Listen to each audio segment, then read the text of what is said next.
Hello, and welcome to the Mild Opinion Podcast. I'm Luke, Logan. and today we're going to be talking about Netflix, specifically Netflix originals. And I think we're going to start off on the TV show side of things for today. It's going to be kind of just general thoughts, reviews, feedback. Uh, some I'm sure we'll like more than others, and we'll spend more time on than others, but we're going to hit some of the big ones here. So, starting off, we're going to talk about Wednesday, because I'm pretty sure by the time we air this episode, it will be out, like very freshly out. Mm. So season 2 of Wednesday is coming out, and I think we're on the same page that it's either above Stranger Things or on par with Stranger Things as Netflix's most popular show. I liked season 1 when I watched it. I didn't really know what to expect from it because I was never really an Addams Family guy. But what do you think about Wednesday and season 2 coming? So I am very excited for season 2. I saw what Netflix put out. It's like the first 7 minutes of episode 1 or whatever it was, and it looks good. It looks promising. I don't really know what this season is actually going to be about, like in general. But as far as season 1 goes, when it first came out, I wasn't really sold on it because I was like, oh yeah, like whatever. I might watch it, might not. I'm like you. I wasn't like huge, like, oh yeah, like Wednesday Addams, you know what I mean? Like Addams Family was like whatever. But then I saw more people posting about it, talking about it, and I was like, well, they're all talking about it for a reason. Like let's see. And then as soon as I got into like the first episode or two, I was done. Yeah. I was just enthralled by like everything that was going on, the whole world that they were in, and like the storyline was good. Wednesday herself, awesome. So I mean, I like it a lot, and I'm pretty excited for season 2, even though I don't know what to expect.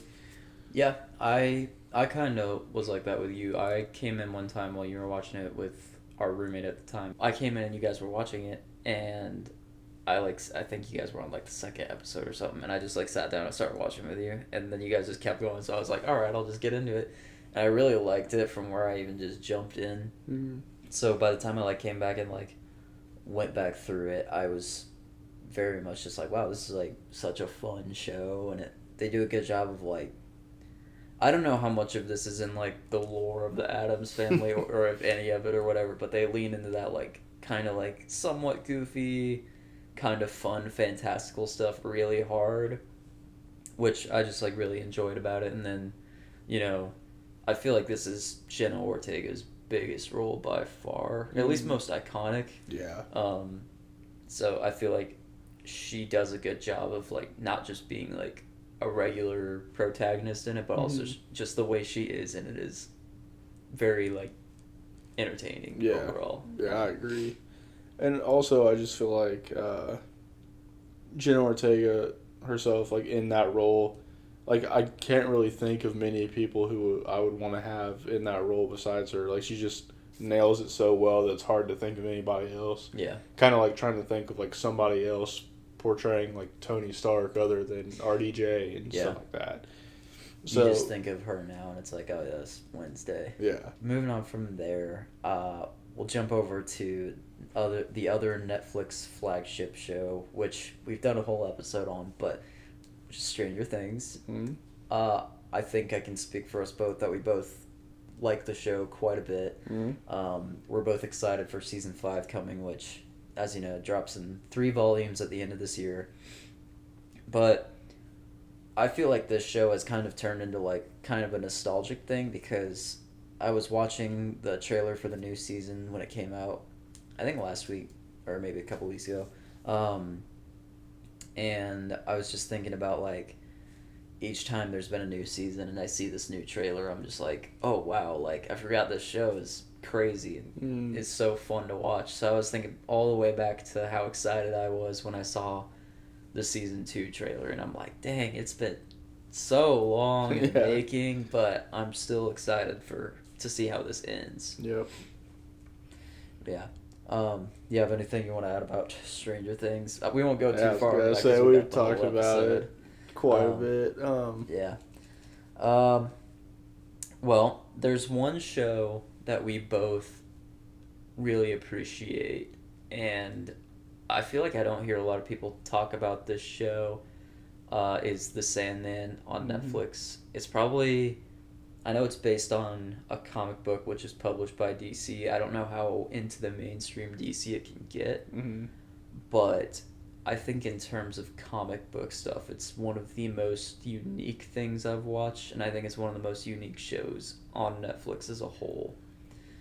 It's like visually awesome, and it has some really cool story points, and the villains in it are awesome as well. Yeah, and it's not like traditional comic booky like superhero, supervillain, anti-hero type of stuff. Because like you could watch the entire show without knowing that it was like DC, and it wouldn't matter like at Yeah. all. And when I watched it too, I had like no idea what to expect Yeah. when I jumped into it, and I liked that because it can get so weird. And it honestly is one of the strengths of it that, like a new character shows up, and then there's like some insane, like, balance of life and death rule about them that they're like breaking or whatever. So it's just insane. And like I said, like the visuals for this just being a show that's not even super well known is really good. The special effects are all really cool. There's a bad guy in it that I've always liked since I watched it called the Corinthian. He's Awesome. gruesome, but he's cool. So yeah, And it's a very interesting and unique show. yeah, and I think one thing about Sandman that is kind of underappreciated. I mean, the whole show is underappreciated. I feel like, but Mm. the storyline is really good. It's like very like fantastical, fantasy kind of stuff like that. But also like just from like an artistic standpoint, like the scenes, the places that they're in, Mm-hmm. and stuff like that. Like it's very like artsy and it looks good from like an artistic standpoint. And I think that's really cool. Like Yeah, it has like cool vibes for a show like it that. does, and it has really deep like themes and stuff to it too. So there was one episode of this show that like took me way off guard when I watched it. I don't remember what the episode is called, but I remember it's like half the episode is about one thing and half of it's about another thing. So the show, if you haven't seen it, deals a lot with like what I'd call kind of like concepts being turned into people. So the main character, the Sandman, is like he basically rules over like dreams, and like he controls what goes on in your head when you fall asleep, but he's like cousins or siblings with death, like the Mm. angel of death, which is a big part of the story. There was one episode where it's like him meeting with death, and like just the way they talk about like their place in the world, and like everything was so unique. And then the back half of that was really fun. It was that part where Death and Dream have a wager about if a human would become bored being immortal, so they give this guy immortality and then meet with him for every 100 years at the same spot. And the guy keeps coming back and being like, "I'm having so much fun. Like I never want to die." Um, that whole episode, I was just like, "Wow, this is like so just unique and like Mm-hmm. cool." So, and there's moments like that throughout the whole show. I know season 2 has just come out, so I'm sure I'll watch that at some point. I'm excited too because season 1 was really good. Yeah, I agree. And Yeah. I think, well, if you haven't caught on already, we very much highly recommend Sandman. So if you also haven't seen season 1 or season 2, go watch it. Yeah. Really cool. Yep. All right. I'm kind of jumping around here on what we got listed, but we'll go over to a whole different change of pace. What are your thoughts on BoJack Horseman?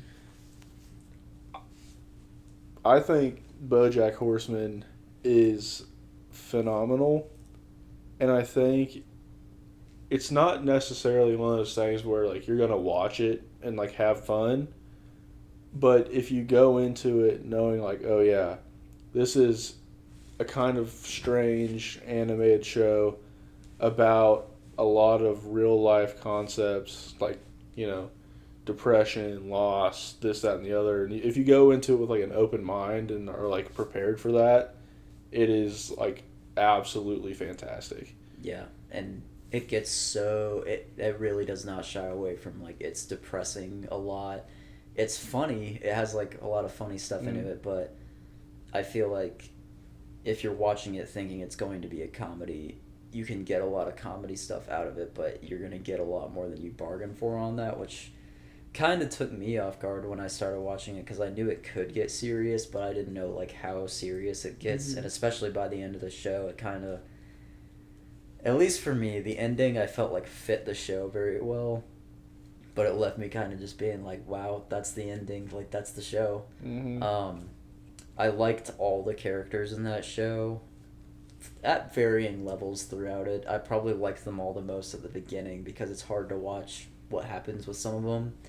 But I think if you're going to start that show, you just gotta like power through to get to the end. And I can see it not being everybody's cup of tea, but it was worth the watch for me. Yeah, I feel like it's like a good kind of disclaimer. It's not going to be for everybody.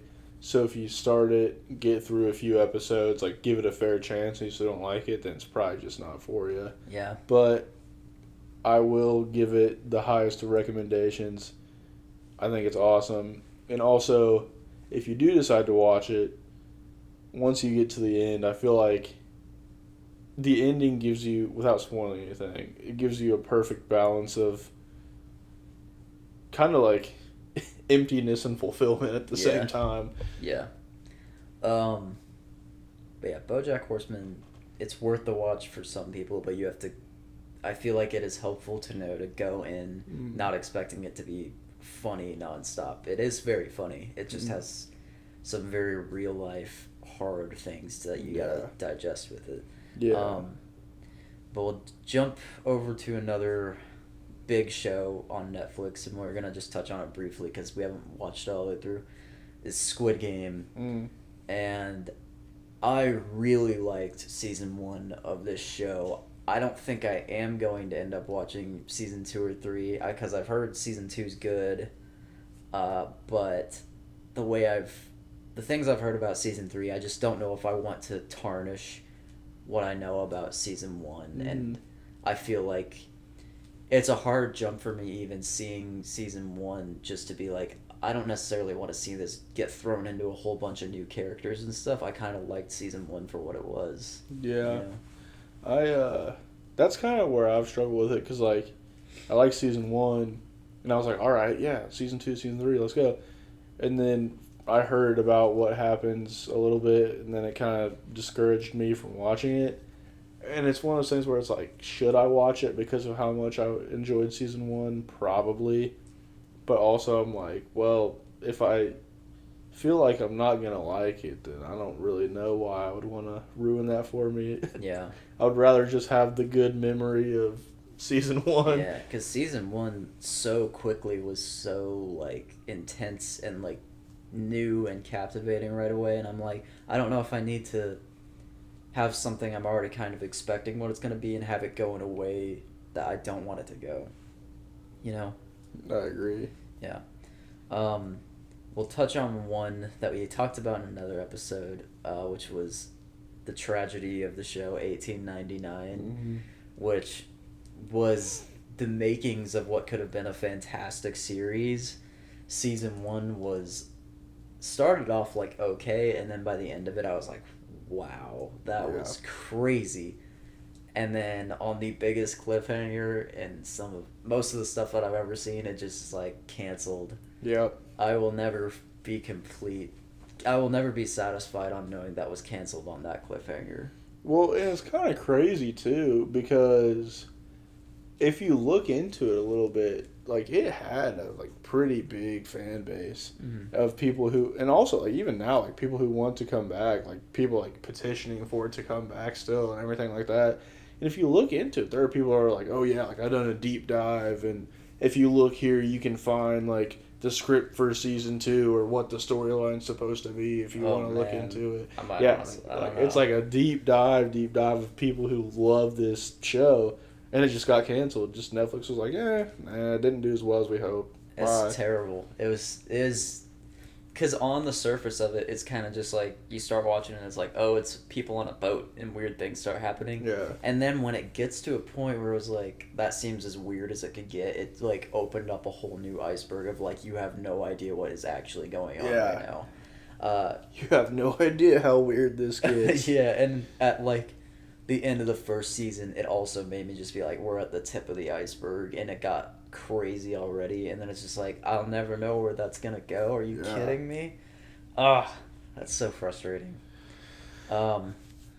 There's one show on here that we're gonna talk about a little bit, which I feel like is a big talking point for Netflix shows in general, which is Black Mirror. And this is also a show. This show is very strange in many meanings of the word, where I feel like you can watch 5 episodes of this show just by jumping around and being like, yeah, I hate Black Mirror, or you can watch 5 episodes that are a completely different set of 5 and be like, those were all amazing. And I don't even know where I land on this, because I feel like I've seen it at its best and at its worst. I haven't watched like the past 3 seasons because I'm kind of tired of watching it being like, I feel like I'm going to just see some garbage mixed with some good stuff. But there were some episodes of it that left like a lasting impression on me, and I know you haven't seen that much of it, but like based on what you saw, what were your thoughts?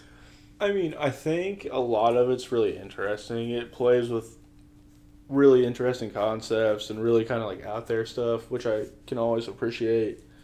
But also, it's one of those things where when I have watched different episodes of it, it's not anything that makes me want to be like, oh yeah, like I'm gonna watch all of it, just because there's a lot of it, and I'm not that tuned into it, which is kind of weird because a Netflix show that I really like and I watch pretty much all of it is Love, Death, Robots, and it's just... Oh yeah, I've heard that that's really entertaining. I haven't seen that. Yeah, it's just, a collection of short stories with different, art styles, different stories. Like, every episode is just something different. Yep. And it's, like, super unique. It doesn't even seem like it's, like, the same thing, but Sure. I watched that and I like that. So, I don't know. Can't really put my finger on why I don't really have any interest in Black Mirror, but I don't know. It's just one of those things where it's like, I've seen it, well, bits and pieces of it. It's fine. Mm. Not saying that I don't think, you guys shouldn't like it. If you like it, good. Yeah. It's just personally, I'm not into it enough to go and watch all of it. Sure. I feel like where I stand on it is there were just a few episodes to me which were like outstanding. So if you've seen if you're listening and you've seen the show, there's one that comes to mind that was just incredible, which was the USS Callister, which I feel like they have on their cover for the show. It's the one where they're like the spoof Star Trek thing. Mm-hmm. I don't know if you've seen that episode, but that was I think it's like an hour-long episode. That episode was so good, and like so, even in terms of that show, was such a jump into something really weird. That was really cool. So if you're watching and want the best of Black Mirror, I recommend the USS Callister on that. And you don't have to, if you've never seen the show, you don't have to watch it all back to back. Each episode's a standalone thing. All right, let's jump here. You said that you've seen some of the Umbrella Academy. I have. And what was your impression of what you've seen? So I watched the first 2 seasons, and I liked it a lot. When I was watching season 1, I was like, dude, this is like crazy. Like, I love it. You know what I mean? Mm-hmm. Watched season 2, pretty good still. And then by the time season 3 came around, it wasn't even that I was just like over it or anything like that. I kind of just never came back to it for some reason. And then at that point, I was kind of just like, well. Yeah, I know. I watched through season 3, and I didn't really love season 3. It started out strong in season 3, like with the concepts they were laying out that they were going to jump into, because that show can get weird. But I felt like it just really lost me. It kind of felt like the characters kind of became lame versions of themselves. The stuff they were dealing with was just kind of odd, and it didn't really get explained a lot. I felt like a lot of it was just like, oh, this might be interesting, and then kind of like didn't go beyond much explanation at all for a lot of it. I know a lot of people said season 4 was good, but I'm also just like, season 1 and 2 were good enough for me. I don't feel like I really need to go back, watch season 3, and then watch season 4 again. So, yeah. There's one on here I was going to ask you if you've seen, which is kind of shifting gears a little bit. Have you seen Altered Carbon? I have not, but I've heard good things. Yes. So I have a weird relationship with this show. This is one of the, I think, first Netflix original shows that I watched. And it's super sci-fi, like crazy, deep in the future. Do you know what it's about at all? Not really off the top of my head. I know you've kind of described it to me before, and I've seen things about it, but I don't really know, like... Yeah, it's basically just like every human, well, most humans have this like backup drive installed in their heads where they can like take it out and put it into another body, so like humans basically never go extinct. And it's this, it starts off, the first season's kind of like this crazy elaborate murder mystery thing where this really rich guy got murdered and somebody stole his data backup, so they're trying to like find it, plug him into a new body, and figure out what happened. Season 1 of it was amazing. I loved season 1 of it. And then season 2, I feel like it just had that thing where it was like, oh, this is just not the same. Like, it did not capture me the same way.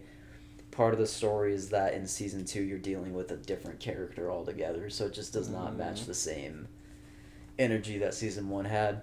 That being said, season 1, you can just watch it as its standalone story, and the way it ends, I was very satisfied with. So that's something where I'm like, I could see myself going back and watching season 1 all the way through and then just stopping there again. So I'd recommend that to you if you're looking for some crazy sci-fi, good action sequences too.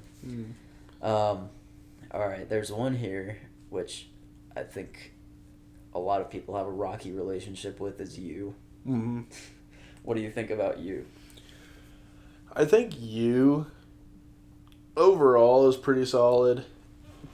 Conceptually, really, really cool. I think like the whole idea of like the main character being a serial killer and like also having like the narration like being like in his head and stuff is also very cool. I think it's also kind of interesting that it's not like one of those things where like you see him, because like you know what he's doing is bad, and he's not like necessarily like a likable character at all, but you get so like I guess comfortable with him as like the main character and like the narrator and all that stuff that you kind of just like, all right, maybe I do kind of like him as a character, you know what I mean? So it's kind of like that weird relationship where you're like, well, this guy's killing people, he's terrible. But then, like, as you go through it and you see, like, what he thinks and all this stuff, you're like... He, like, makes you understand, kind of. Well, at least in his head. You understand why he thought that. And, like, as it goes on, it seems like it gets more deranged. Because, like, he kills a lot of people over the course of the show. But it was good. It kind of had some low moments and some higher moments. I didn't really like how it ended. I did not like how it ended at all. I felt like he just went down too easy. Like, I wouldn't have minded it. I just feel like it needed, like, one little extra punch of, like, taking down a guy that we've seen outsmart some insanely intelligent people. Well, I feel like that ending was also just kind of a miss. Because, like, an ending like that would have worked on somebody where it's like, oh, yeah, like, I guess in a sense, like, they had it coming, like, the whole consensus with, like, the fan base is like, oh, yeah, like, they got what they deserved and all that. But also, like we explained, being with him for that many seasons and, like, you know, seeing what he thinks and stuff, I feel like the way that it went down and ended, it wasn't, like, one of those things where it's like, oh, like, we hate him, he got what he deserved. Like, I mean, he did, but also it was, like, one of those things where it's like, yeah... But like you said, I mean, I feel like he should have had a better fight. It should have been harder to take him down, it seems like, after some of the crazy things we've seen him do. Yeah, like I don't feel like that like satisfied how I think he should have went down. I had a few more written down here, but I think there's two we should touch on above all others. There's one I think we should mention, but we don't have to go super deep into it, is the back in the days of Marvel having its TV shows exclusively to Netflix in the very dark and gritty manner that it was. So back in the day, if you're a new generation Marvel fan, you won't know, but that's where TV series, which are now evolving into like the Disney Plus era, like Daredevil, Punisher, Jessica Jones, Luke Cage, Iron Fist, and Defenders started. The Defenders.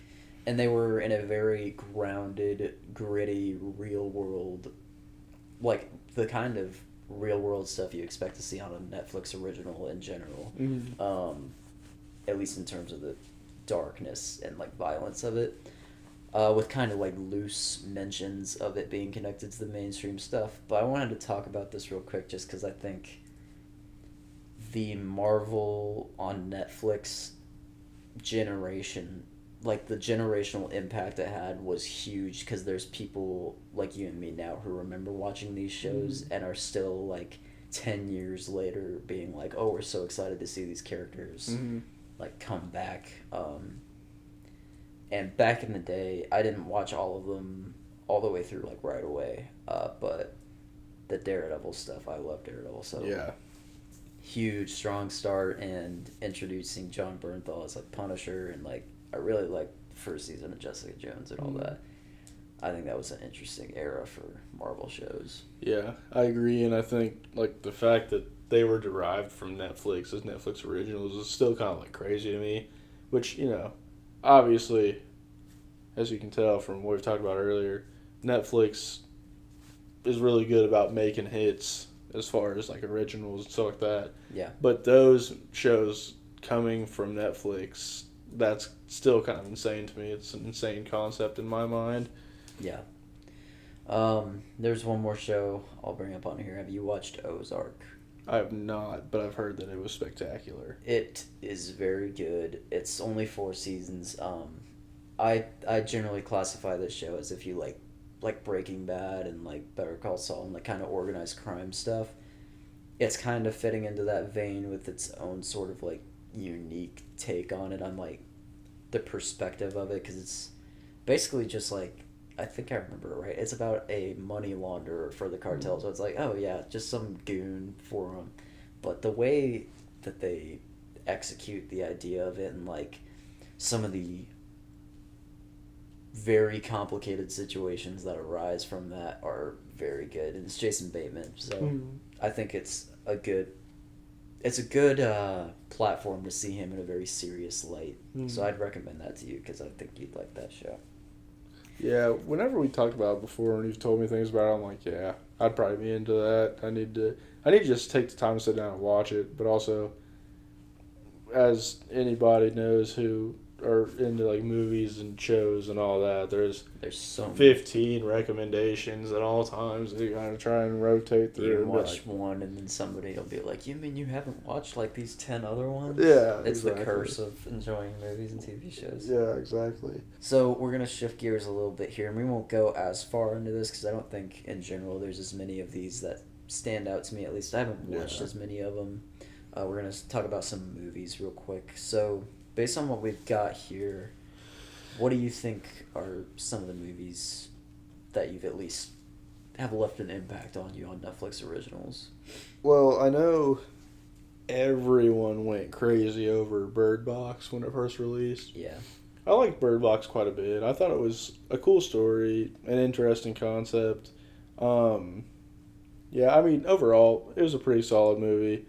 I think it wasn't one of those things where like I watched it and I was like, wow, this is the best thing I've ever seen. But, you know, I think I guess I agree with the fact that it deserved the hype that it got when it came out. But also, you don't really see that many people talking about it anymore. So I think it's one of those things where like people kind of just forgot about it. Like now that it's been out for a while, it's kind of gone. Like people are just kind of like, oh yeah, Bird Box. Yeah, you like think back and you're like, oh yeah, that was that movie where this, and I think that was also in the era where people were really fascinated by A Quiet Place of like, you can't make a noise. It's like, this is, you can't look at things or you die. So I think that was interesting. It's still, I feel like I'd go watch it and say it was worth the watch and not just hype. But yeah, I agree. I think that was That was definitely one of their biggest movies because everybody was talking about Yeah. that. But one movie I'll say that was also very big for them was Don't Look Up. Mm-hmm.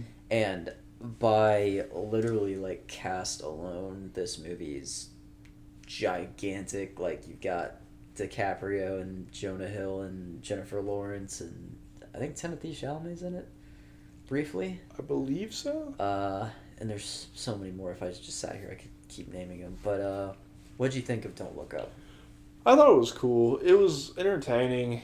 I think the whole, like, this is what all these people are doing in this world-ending scenario and all this stuff.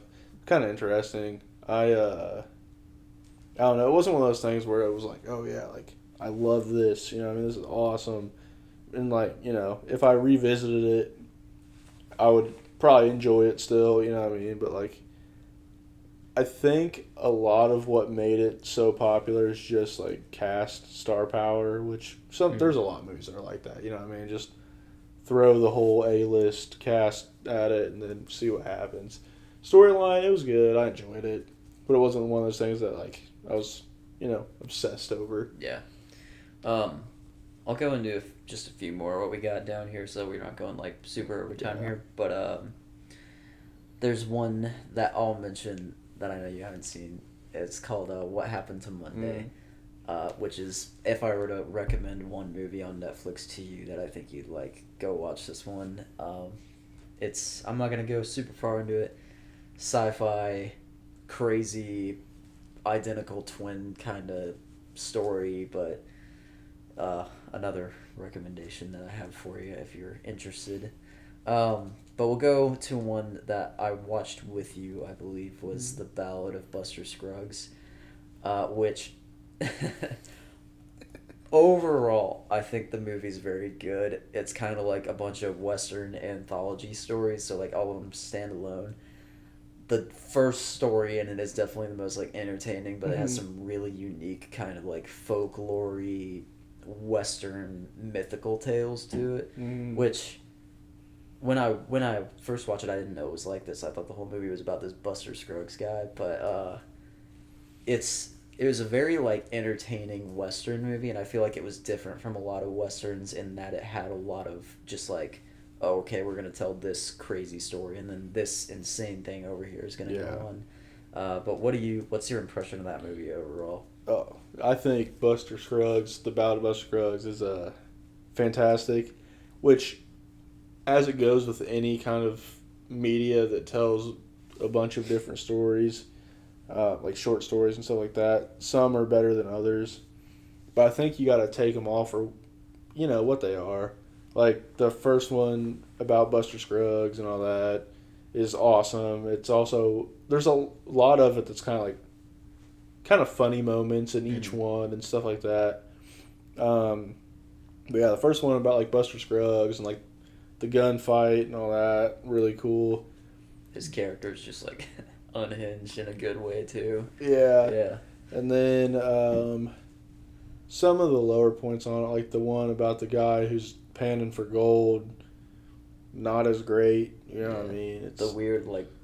There's also like the weird Liam Neeson one where he has like the circus guy. Yeah. Who he just like holds captive. That one's kind of. Kind of odd. And it's not like I'm watching this being like there's nothing to take away from all this. It's just like these are the lower. These are the ones that aren't as good as like what's on the other end of either side of it. Yeah. Well, and the other thing that is good about all of the short stories, I feel like they kind of do a good job. Like, it's entertaining, but also each one, there's like a lesson to it. Like, you learn something from the stories. Yeah. Which I think was pretty good. But yeah, overall, Buster Scruggs, fantastic. I loved it. Yep. And then one more here I have not seen, but I know you have. What was your impression overall of Happy Gilmore 2? So, Adam Sandler movie, obviously. It's fantastic. Hilarious. There were a lot of people that I've seen complaining about the first half of the movie is awesome. The back end of the storyline, not as much. And I can agree with that. The back end of the story was a little too much. There's too much going on. Mm. But overall, it's a fun watch. There are a lot of cameos. There are a lot of callbacks to the original, which kind of, I think they done it in kind of a tasteful way with like the callbacks to the original. The random cameos, that was kind of a lot. There was just a lot of people who were in the movie that didn't really have to be. But I think this movie kind of like gave off that vibe, that like a sequel 20 years later to an absolute classic. Yeah. I mean, that's kind of just what you do at that point. Yeah. It's also not really meant to be taken too seriously, so, Yeah, and I really liked the first Happy Gilmore. It's like, I think probably that and Billy Madison are probably like my favorite Adam Sandler movies. So I know at some point I'll give this a watch. I'm not in a huge rush to, just because it is a sequel and it's not gonna have that like same flair as the first one. But I think if I'm not, and this speaks to like my own gullibility of being somebody who takes stuff in. As long as I'm not being told the movie is like downright garbage, I'll probably give it a go at some point. Yeah. Yeah. Is there any other things on Netflix you'd like to touch on? Not off the top of my head. All right. Well, at least in terms of Netflix original stuff, that's some shows and a few movies that we feel are either worth or not worth the watch overall, or a little bit of both here and there. But yeah, this has been the Mild Opinion Podcast. Thank you very much for listening, and we'll see you next time.